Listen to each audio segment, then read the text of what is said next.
So I started investing in property over 25 years ago. Yes, I was only about 4 at the time. It needs a full reform, really, in some way, all the way from planning permission through to the end product and working with tenants. Do you know what? It felt a little bit like the secret garden. It was like someone had said, look, you see that? If you move the ivy, see that there's a lock there and there's a key, and open that and walk in and you're going to find something you never knew even existed. If I look back to when I started, it was so much easier. So much easier. The reason it's not passive anymore, Scott, is because of government regulation. Yeah, we're going to change this and make it so that an HMO only has one banding for council tax. Amazing. Woohoo! From December. All the HMO landlords out there. Yeah. Before we kick this episode off, I want to let you know about our next show that will be taking place in Manchester on the 4th of September at Manchester City Stadium, the Etihad. Doors to the show will open at 10 a.m. They'll shut at 3 p.m. We have 12 keynote speakers, multiple exhibitors, and lots of opportunity for networking. Details for the show are in the description. Tickets are free. We hope to see you there.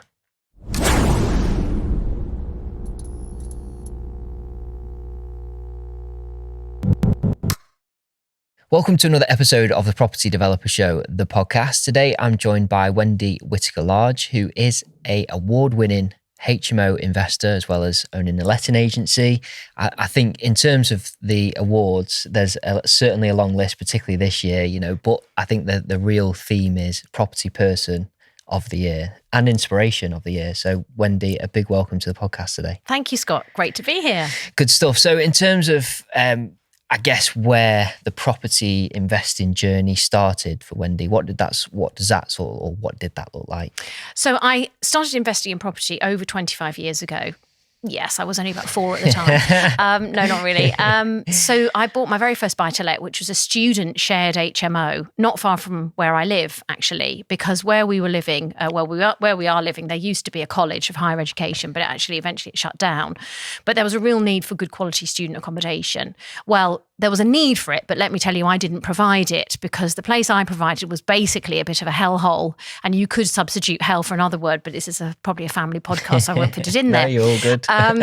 But it was really interesting because although at the time standards were very basic, it was a pretty basic house. There were 5 students living there, and I could see the potential that this kind of shared living had. But I hadn't got any education. This is kind of almost prior to the internet, really. So it was really, really early days of property education. And I did eventually go on a few courses, and I ended up buying some properties at auction. So that particular student house went up significantly in value over the next few years. I refinanced it, took some money out and bought some properties at auction. I developed those. I sold one, I kept one, and I just kind of steadily bought. And I diversified really from day one. Fast forward to 2013, and I've got a small portfolio, probably about 5 or 6 properties. I've got 4 children. That kept me very busy. I've got a husband who's working away most of the week, and I'm working part-time. I was teaching at that stage at a university. And I'm beginning to feel pretty frustrated. I love my family, love my kids, love my boys. I love my property, but I'm like stuck. What should I do? How do I really create this lifestyle? And suddenly I came across Robert Kiyosaki, and where had I been all this time? Where had he been all this time? And I discovered Rich Dad, Poor Dad. And I read that book in about 24 hours, almost nonstop. I kind of stayed up all night to finish reading it.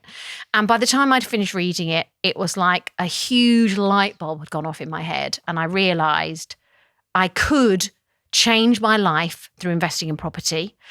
I needed to adopt different strategies and different methods, and I needed to change my own mindset as well. And if I did that, I saw the light at the end of the tunnel. So that was really my, if you like, second go. That was when I sort of got into a different gear. And rather than it being just a part-time hobby, it became a much more serious focus. And so I immediately went about launching myself into HMOs. That was the very first thing I did. And Andy, my husband, said, look, if we're going to do HMOs, we should do a beta test, because he was working in IT at the time. And, that's what you do if you're in IT. You always do a beta test. So he said, let's do a beta test. Let's do a small 4-bed and see how it goes. And we're not really risking much at that point. And if it's a real disaster, you can go back to other forms of property. But let's try and do a 4-bed. So we did this 4-bed. Well, really, I did it because he was working. I've got a great photo of my 3 younger boys at the time, all with rollers in hand, decorating the house, which, of course, they thank me for now. But at the time, I don't think they were that grateful. Yeah. And that house worked incredibly well, and didn't put en suites in. It was 1 shared bathroom, 1 shared kitchen, but we did put in built-in furniture. The rooms were lovely, really nice rooms, and I decorated them beautifully, and they just literally sort of flew off the shelves. And so I then thought, wow, there's a real need for this kind of accommodation, and I think I'll expand the portfolio. So we then went on and did a 7-bed HMO. We then ran out of money. I then felt stuck again, and I thought, what am I going to do? And then I met an investor, and that really then started to sort of, blow up the portfolio, really, once I learned how to invest privately, or rather, once I learned how to attract private investment, should I say.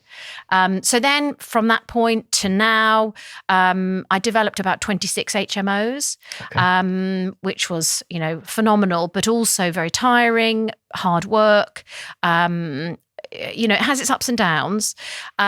We then set up a letting agency about 7 years ago to manage our own portfolio, because it had really grown a lot, and I couldn't manage it all myself by then, and I didn't want to either, more's the point.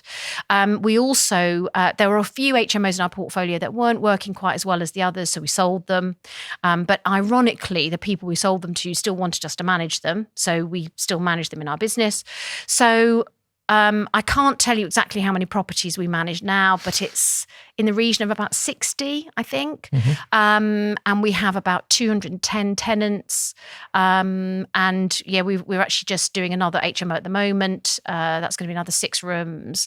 And we've got another couple in the pipeline this year as well. So amazing. Yes, it's busy. It's busy, active, quite fun. And actually, what I've learned, Scott, sorry, this is a very long answer, isn't it, to your question? It's absolutely is that, you can absolutely change your life with HMOs. Mm-hmm. It will go in all sorts of different directions, I'll tell you that. It's very unexpected, but it's very, very fulfilling. Mm-hmm. And actually now, when people say to me, do you work full-time in property? I don't. I work part-time in property, because I never wanted to work full-time. Mm-hmm. I always wanted to be able to say, no, I'm taking Thursday off. No, I'm going shopping on Friday afternoon. Oh, I think I'll go and get a facial Monday. And now I have that opportunity to do that, and it's wonderful. Yeah, absolutely. So I guess going to that whole piece with the Rich Dad, Poor Dad, what was that light bulb moment? What is it that you read there that you thought, where's this information been all my life? Yes.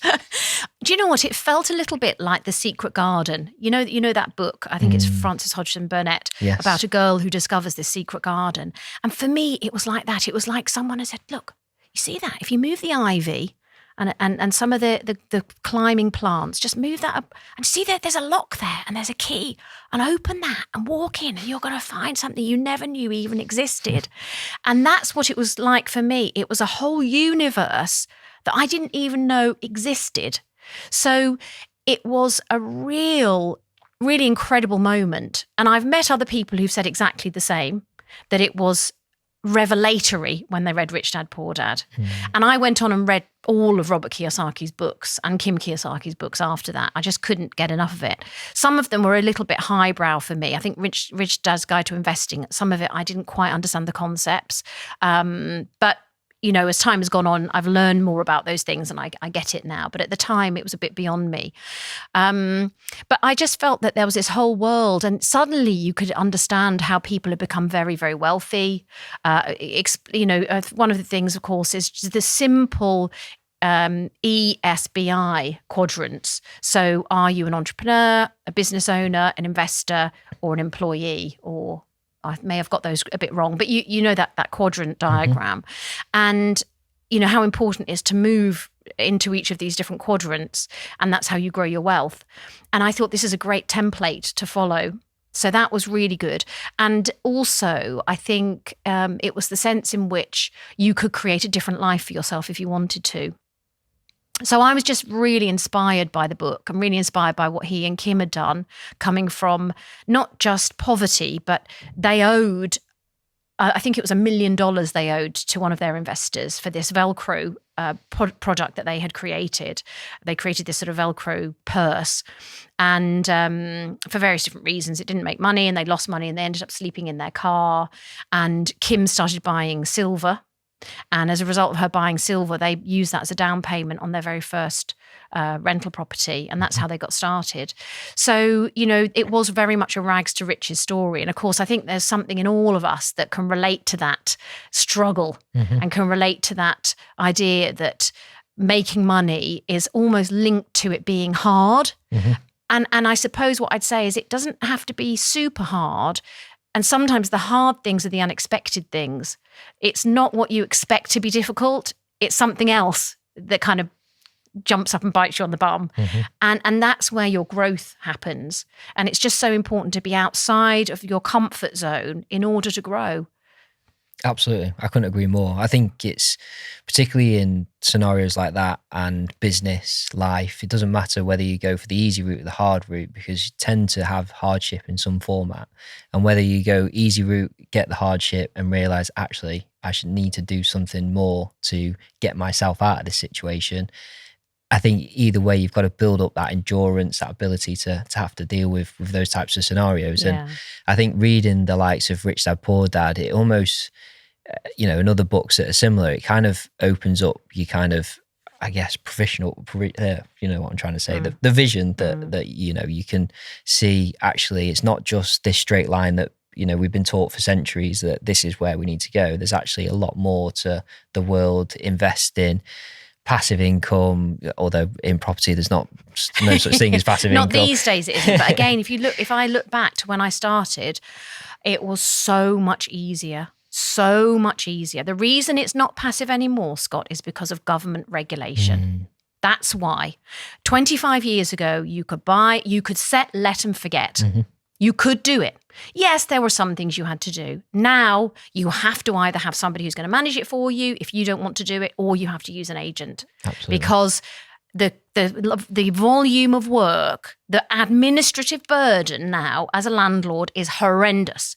And I think that is one of the untold stories, one of the untold narratives of the fact that we've seen rental properties diminish in number. It's not just the fact that properties have become more expensive or mortgage rates have gone up or Section 24 has been imposed. It's all the other chinks in the armour.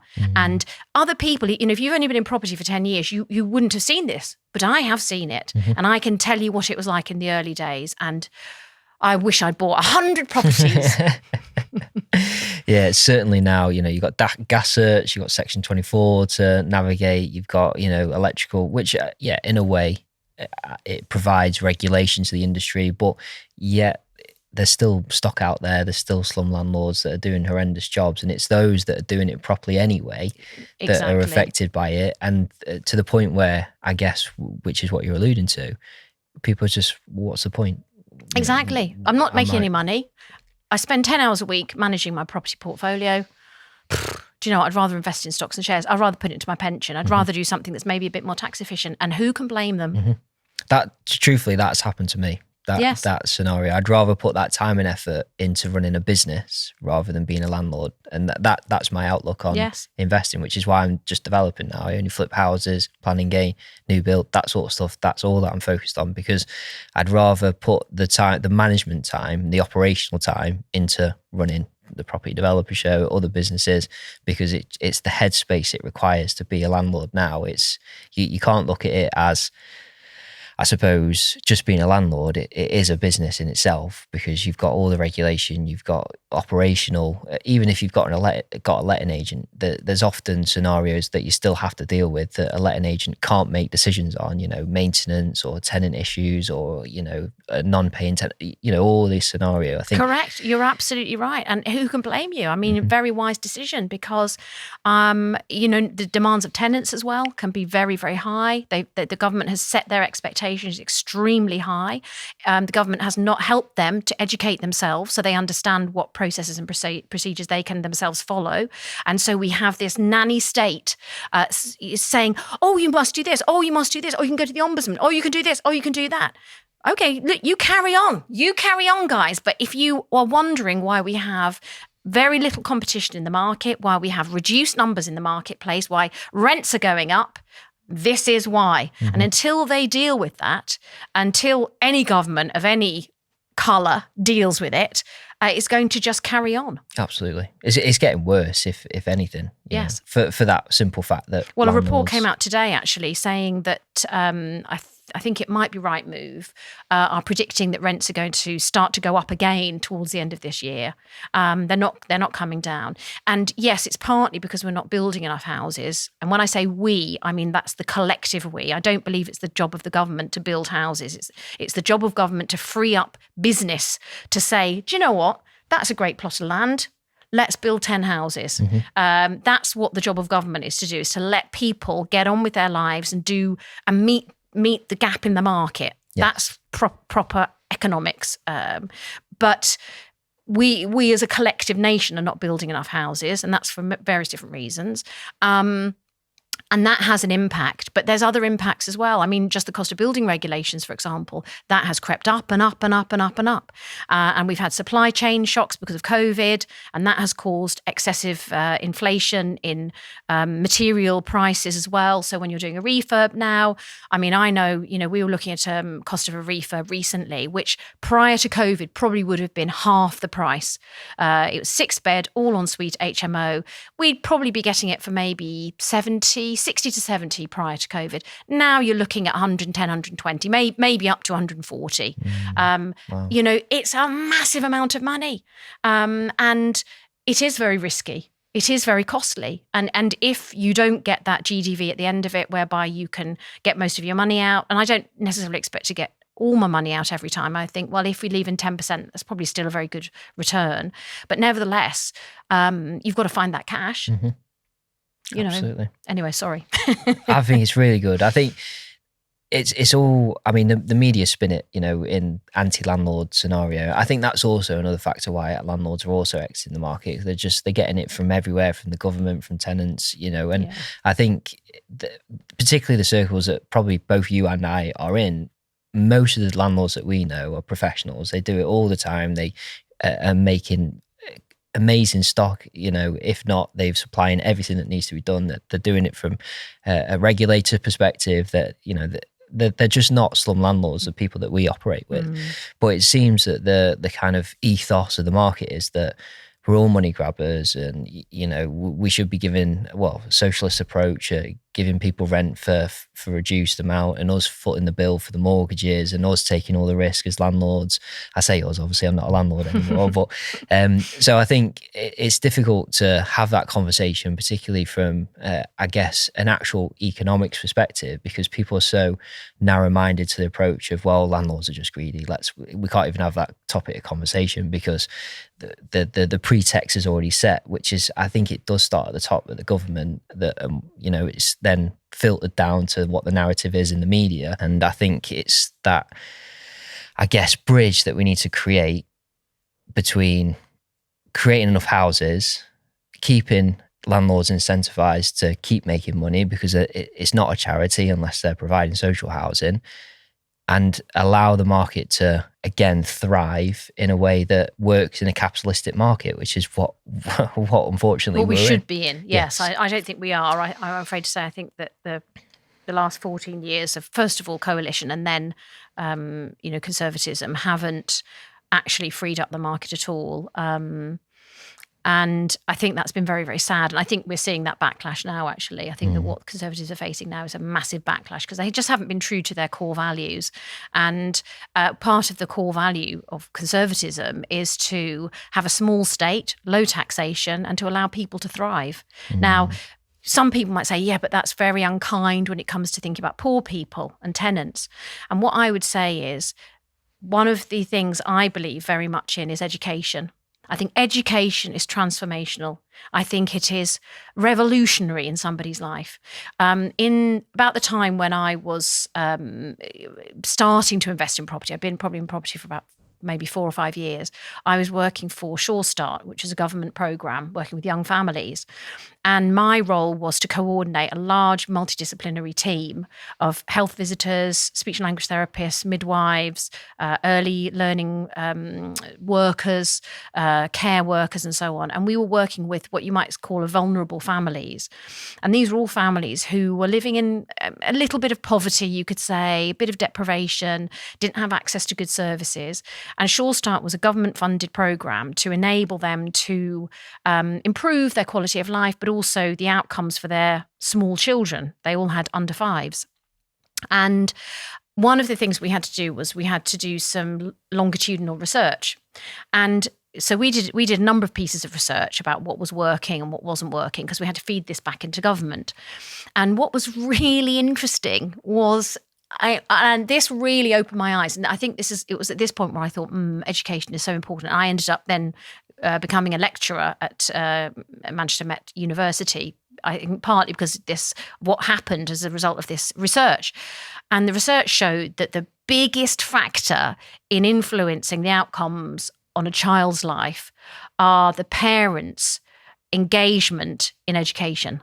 Mm-hmm. So we ran a lot of classes for teenage parents in particular who had left school early with no qualifications. And many of them were, they were bright. They were able to do these qualifications, but because they'd been pregnant, they had to leave school.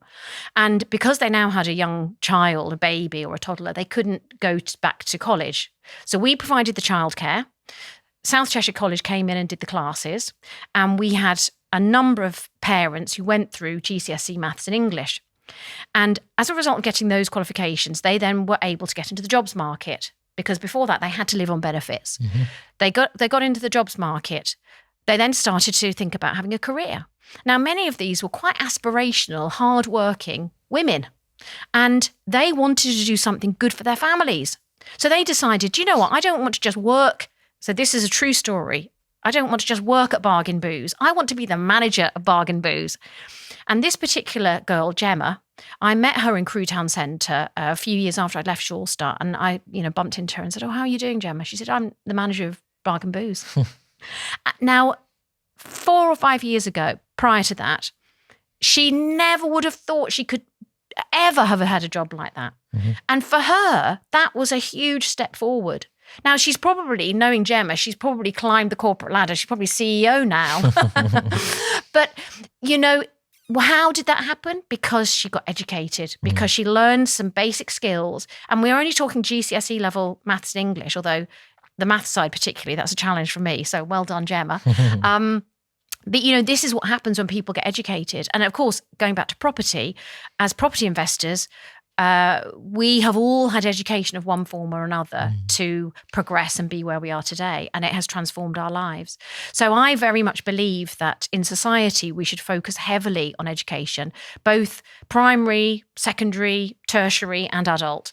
And when you have that in society, then people understand much more about how to challenge a bad landlord, or what their rights are in terms of, moving property, or how to negotiate on your rent. Things that in a normal free market, the consumer and the producer should be able to come together and say, do you know what? I don't really want to pay £100 a week for the room.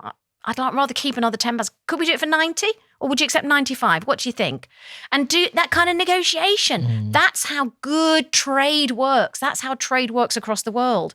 But yet, in this country, we've clamped down so far on that ability for people to trade. Not only has it affected the producers, i.e. the landlords, it's also affected the consumers. And they're now having to pay super high rents. When actually, with a change in that dynamic, actually, those tenants would naturally be more empowered to do things that would keep their rent low. Absolutely, and find the equilibrium. Yes, exactly. Where we need tenants tenants need landlords. It's a symbiotic relationship. It's very powerful. Just like if I was the running a baked bean factory, I need people who like baked beans, because if they're not out there, my baked beans don't get bought. And then sometimes the only thing I can do is lower the cost. So you go, well, I'm not that keen on baked beans, but because they're only 10p, I'll get a couple of tins. That's how the market works. Now, what if the government came in and said, I'm sorry, you can only sell those baked beans for 35p a tin. We won't accept any lower. It's got to be 35. That is bean control. And we're about to get that with rent control, of course, where it's going to be suppressed. Rents are going to be suppressed under a Labour government. So that's another very big concern. But anyway, I'm probably getting off the point a bit here. Well, by the time this episode comes out, we'll know who's who's in power. So we'll hold that conversation to a part 2, I think. Yes. Let me just pause this episode for a moment just to quickly introduce you to our episode sponsor, the Property Finance Collective. Transforming visions into reality requires not just a great idea, but the right financial support and the best possible team around you. Specialising in development finance, bridging finance, and commercial mortgages, the Property Finance Collective are there to help you navigate complex markets to secure the funding you need, as well as being part of your team that you can rely on. With a flair for creative deal structuring, they tailor solutions that fit precisely with your project demands, ensuring speed, efficiency, and flexibility. They want to help you make the impossible possible. Now let's get back to the episode.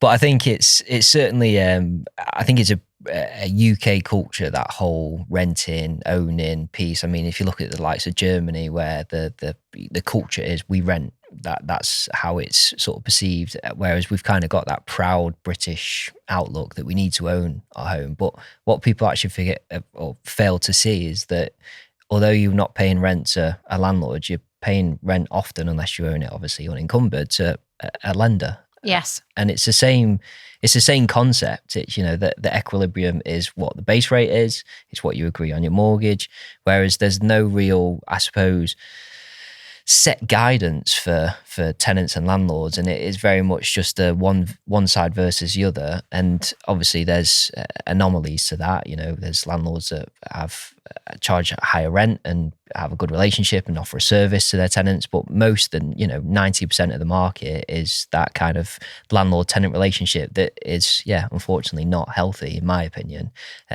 despite the fact there are great landlords out there. I think also I think coming into that sort of whole house buying arena again, I think that's very difficult because we have a lot of people who live in the UK who they can't access bank finance for purchasing. Yep. And that's partly because the price of properties have gone up and up and up, which is partly due to supply. But that's not the only reason, but it's partly due to lack of supply. It's also therefore damaging actually to the overall economy that we have fewer people buying property. You're right, we are a nation of sort of home ownership, an Englishman's or person's home is their castle, as we say. And I think we've always been like that. I think going back hundreds of years, I think you would find this is part of our culture, that we like to own land or property, and it's part of who we are. I think there's some evidence to say that in areas where there is higher home ownership, people take generally a bit more responsibility for their lives and, are a bit more responsible in terms of being a citizen. I don't think that's necessarily true, though, because I know that you get some areas where it's very, very high rental levels and letting a property, and those tenants are absolutely brilliant. And we've got lots of tenants who are fantastic in the way that they live, they contribute to the local sort of community. They're absolutely brilliant people. But I feel sad for some of them who want to buy but are not able to, and that's the bit where I think it needs to be examined, it needs to be looked at. And again, I know this is something that might happen in the future in terms of being able to sort of help people onto the property ladder. I think we've got to be careful though about how that happens, because the danger is that governments think they have to fund it, and actually government debt just leads to further inflation. And so I wouldn't be in favour of the government helping people onto the property ladder. I think it has to be helping the banks to open their doors to lend. It's the banks that lend, not the government. And wherever you get into government lending, you have problems. Look at the Help to Buy programme, for example. That has been full of problems, fraught with problems, particularly for people now who are coming to the end of their term and the interest rate is 5% on their new mortgage and they're having to pay for the extra slug that they borrowed from the government to buy their house. It's putting a lot of people in some very, very precarious positions. So I personally think the government should get out of it, let the banks do their job, but help the banks, encourage the banks to have lending criteria that opens it up a bit more just to normal people to borrow money like all the rest of us do to buy a house. Absolutely. I think the market is that computer says no mentality at the moment. And I think that needs flexibility. I've had my fair share of issues commercially getting a mortgage, absolutely fine.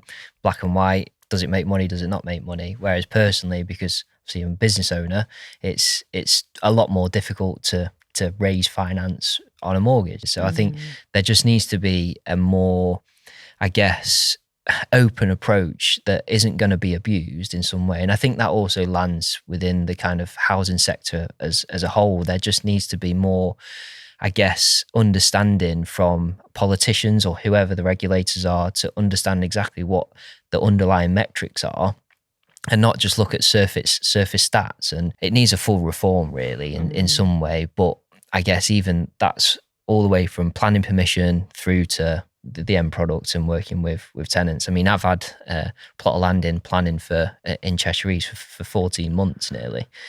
And we're still no further ahead. Still, we're meant to have a decision last year, and now we're meant to have a decision a month ago, and we're still waiting because we resubmitted. So it's just, and I'm not blaming the planning officer for that. I'm not blaming the government for that. I'm blaming the fact that the system doesn't work. And that is a multitude of reasons why it doesn't work. And I think that reflects through the whole housing market, which, I don't think we're going to put right, unfortunately, on this podcast. Well, you see, I do blame the housing. I do blame planning officers. I do blame the councils. I do blame the government. I'm different from you, Scott. I think it's absolutely all their responsibility. Yeah. Otherwise, you're part of the problem and not part of the answer. I get that. I think it's difficult though, isn't it, from like a political standpoint when the culture of what they're operating in, I would imagine, is very much it's do as you're told. Exactly that, or you've got no job primarily. Yeah, absolutely. Yeah. You've although that is what is believed. I think it's very unlikely that would be what happens. Of course, we've seen the odd case where whistleblowers have challenged and then lost their job. But take your employer to a tribunal as a result of that, and you'll find that these people are awarded substantial damages. So it isn't necessarily true that by speaking up and speaking out, you are going to lose your job. That's the fear. And of course, that's what your employer wants you to believe so that you don't do it. But in my experience, if you do it in the right way, it's all about how you do it. If you do it in the right way, with the right means and method, you absolutely can make your voice heard. Yeah. And I think that's absolutely imperative. I think now more than ever, landlords need to stand up and challenge. I mean, we are one of the stock phrases we have in our business is, okay, I'll see you in court. That is, we say, no, I'm not going to engage with you and your petty tyrannies about blah, blah, blah on this HMO. Okay, I'll see you in court. Yeah. And do you know what? We've never been to court. Funny that, isn't Fancy it? That, and they've stopped bothering us. Yeah. Stop bothering us. Yeah. Because they are pathetic, petty little... sorry, so-and-sos. Getting a bit worked up about it. Beat that out, Bill. It's because sometimes what they're asking is totally unreasonable. And when you're running a business, as you say, there are much more severe cases where landlords are running a slum type operation. We are not one of those. They know we are not one of those, but because we are easy pickings, it's easy for them to come after us and say, right, Best Nest, we're going to ask you about da-da-da-da-da-da-da, because it's easy and it makes us look important and therefore we've got a job for life. And because we believe in all this regulation and legislation, we're going to impose it and we're going to make sure you are absolutely fulfilling it to the letter of the law. And that's why we just say, no, see you in court. And it's brilliant. I tell you, it saves me probably 10 hours a week, that phrase. Love it. I might have to use that myself. Yeah, because I think we've got to learn to, I mean, for example, as you know, Scott, we haven't even mentioned this yet, but the council tax and HMO problem, which we saw off last year, I'm still getting many, many emails from people, many messages from people about the fact that their HMOs have either not been rebanded into one property since December, so they've still got multiple bills on one property, even though in December the law came to stand to say that if you had an HMO, it should have one banding. And of course, we've got the issue of backdated council tax, which is a whole other heap of poo. But since December, you should have had your HMO rebanded into just being one property. So this week, somebody wrote to me and said it hasn't happened. I've still got 6 bills. The tenants are getting very antsy about it because actually I've passed the bills on to them and, what should I do? And he's such a lovely chap. I know this chap quite well because I've spoken to him on many occasions about his property. And he's just too nice. That's the problem. He's being too nice. So I sent him the link to the VOA complaints team and how to make a complaint to the Valuation Office Agency. I told him he needs to make a complaint to his local council. And I told him that if that complaint does not get resolved according to their policy, you can complain to the local ombudsman. And I said, you've got all the legislation you need at your fingertips. Simply that 2023 legislation is all you need to evidence that what they have done is failure to follow that legislation. They are in the wrong. They just need to put it right. It's very, very simple. And he wrote back and said, wow, that's great. Thank you. And I think people need to have the permission to challenge the authorities and not just to take it on the head. We have to challenge. Okay, we do it in a professional and reasonably calm way, but we do it in a way that lets them know we're not lying down without a fight. Absolutely, because you play quite a pivotal role in the council tax banding, didn't you? So for people that don't know, do you want to explain that situation? So prior to last December, what was happening is, let's say 6-bed HMO. Ordinarily, let's say it was a 3-bed house beforehand, and you turn it into a 6-bed HMO, don't need planning. Let's assume it's not in Article 4. You just use PD to turn it into 6-bed. And you would have had one council tax bill on that house. And traditionally, whatever it had been prior to you developing it, it would have maintained that same banding. And as you might know, in the form of council tax goes from band A down to, I think it's H is the highest council tax bill. And local councils every year will set out a tariff to say what they'll charge for each of those bands.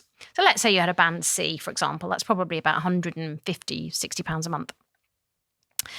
Then what was happening was that the Valuation Office Agency, who are responsible for managing those bands for properties, they had started to identify certain individual HMOs in very specific areas to say, that's an HMO.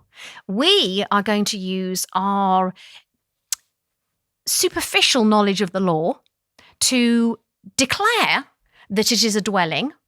And because we're declaring that room is a dwelling, we are going to put a council tax bill onto it. So now you're going to have 6 council tax bills for your HMO instead of just one. And, for a lot of landlords, they were completely thrown by this. Well, you would be. Suddenly you think, hang on a minute, I'm now, what do I do? Do I pay this? Do I pass it on to my tenant to pay? What are my rights? What are the rules? What can I do? And many landlords, because their AST was all-inclusive, decided they had to pay those bills. So they'd gone from paying, let's say, £150 a month to £600 or more a month. Now, for many people, that was their profit. And they're suddenly not making any profit on the HMO. Well, why would you keep it? And this was really causing a huge wave effect, tidal wave effect across the industry, with people not wanting to invest in HMOs, people being very cautious about investing in HMOs, people obviously having to put rents up to cover for the extra cost, even if in the same location, you could look down the street and go, well, that one hasn't been rebanded and that one hasn't been rebanded. Why me? And this was part of our argument, that it was a discriminatory practice because it wasn't happening universally. So, again, long story short, me and a few other friends formed the HMO Council Tax Reform Group. And we were very lucky to have an excellent barrister, Alan Murdy, who is the world expert on council tax. He is absolutely brilliant. And me and Darren Brewer and Alan sort of formed our little trio when we first started. And then a few other people started to join us, a guy called Matt Baker, who you may have heard of, a guy called John, and then a few others, Neil as well, and Robert. And anyway, there's about 7 or 8 of us now on the committee. And we just started to, we formed a Facebook group. We got lots of people involved, lots of really good HMO agents involved, and landlords. And Caroline Patterson was one of those. And we decided that we had to fight this. So we started to write to MPs. And actually the community also wrote. This was what was amazing, was that our community got behind us and said, we'll write to our local MP. And I had a few meetings between landlords who were obviously in a constituency, and they'd written to their local MP, and the local MP wanted to know more. And I would sort of engage with both the MP and that landlord, because it's quite a technical area of law, and many MPs didn't get it. They didn't understand it. And I don't really blame them, because it's such a technical area of law. It's difficult to explain it quickly and easily why the VOA have chosen to take in this path. And I've been in many tribunals where I've supported landlords with the VOA and tried to put my argument across about why the VOA have, I think, misinterpreted. There's a particular element of the law, again, I won't bore you with it, and I think they've misinterpreted what a multiple dwelling is. And they've utilised that as a way of applying that to an HMO, which is a multiple occupation. It's not a multiple dwelling, it's multiple occupation. The two are not synonymous. But because the VOA have said this is a multiple dwelling, that has given them the right to reband it individually for council tax. Anyway, suffice it to say, I've never won my argument yet with the VOA, but I'm still alive. There's still time. So we'll see what happens over time. But basically, we fought this campaign for 3 years, and suddenly, it literally out of the blue, Scott. I mean, I was on holiday actually in Cyprus at the time. I think Facebook was going mad, and people were trying to phone me, and I was like, "Oh, I'm on holiday. Leave me alone. I want to relax on the beach." Yeah. And then I must have picked up one of the messages that said, I think might have been Darren actually who messaged me saying, "Wendy, call me. Have you not seen the news?" And I was like, "What? What news? Look." And in fact, the NRLA broke the story before we did, which has always been a bit of a sore point. Yeah. But and they said, the Lee Rowley, who was the housing minister, one of the housing ministers at the time, said, we're going to change this and make it so that an HMO only has one banding for council tax. Amazing. Woo-hoo! From December. All the HMO landlords out there are... Yes, exactly, amazing. Exactly. Great work. But, I've always said it was down to the community as well. It wasn't me. It wasn't just Darren. It wasn't just Alan. It was all of us together working as a team. And that's the most effective way, really, to get any changes done, I think. Absolutely. Amazing. So to round the episode off then, so if anyone wants to follow Wendy's journey or get in touch in any way, how can they go about doing that? Well, I'm on Facebook, Wendy Whittaker-Large. Sorry about that. I know it takes a lot of typing. I don't do a lot on Instagram, I have to say. I have got a podcast called the HMO Success Podcast. I'm on all the major platforms, as they say. My 2 books, I've written 2 books about HMOs, a little yellow one, which will take you about an hour to read, and then a bigger weighty tome. They're both on Amazon as well. So if you look me up on Amazon, you can buy my books. They're both in Audible format and Kindle and paperback, whichever format is your choice. And my website is www.hmosuccess.co.uk. So if you want to email me or message me, best just jump on the website and send me a message. Super. Amazing. Great stuff. So we'll put all the links to that in the description as well. Thank you. Thank you very much for coming on today. You're welcome. Great to be here. Pleasure. Thanks again to listeners. Obviously, if you are watching on YouTube, please do like and subscribe. And then if you're listening to the audio version, please do leave a review. It certainly helps, and we can continue to get great guests such as Wendy today. So thanks very much for tuning in, and I hope to see you again soon. Take care. Goodbye.